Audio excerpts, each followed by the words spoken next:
Revolutionary English physicist, mathematician, and philosopher Sir Isaac Newton is perhaps the most famous scientist in history. Born to a farmer in 1642, Newton worked his way through school waiting tables and cleaning wealthier students' rooms. He went to university at Cambridge, where he would eventually earn a professorship. During the Great Plague in 1665, Cambridge shut down and Newton returned home.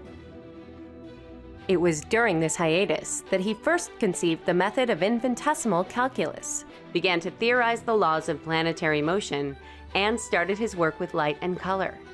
Though his discoveries would change the world of science, he didn't care about the glory and fame that came with them.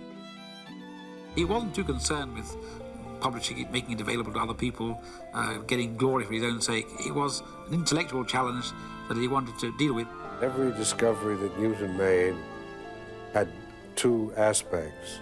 First, Newton made the discovery, and second, other people had to discover that he had made the discovery.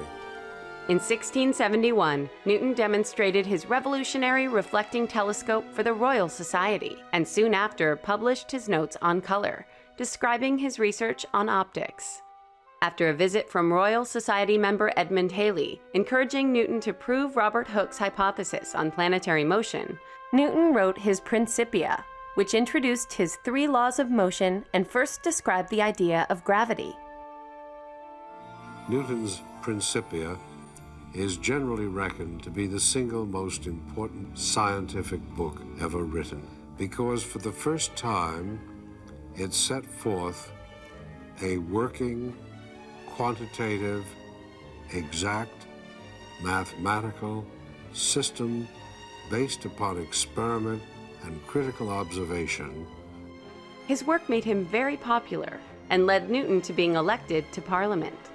After several years in London, Newton suffered a nervous breakdown. Though he came out of it, his interest in physical science was replaced with philosophy and alchemy, particularly how they both related to a higher power.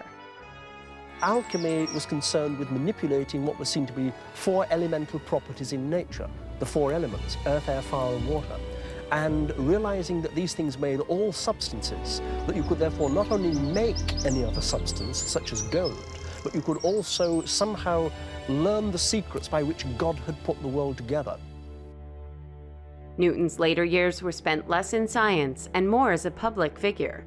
Upon Robert Hooke's death in 1703, Newton became president of the Royal Society, though he didn't get along with many of its members and made many enemies. Newton spent his final years a wealthy and famous man whose discoveries made enormous impact on society. In the century that came after Newton, the 1800s, we find that the fascination with science, with order, and with reasoned knowledge really set the whole tone of that culture. The one single figure from whom they drew most deeply was, in fact, Isaac Newton.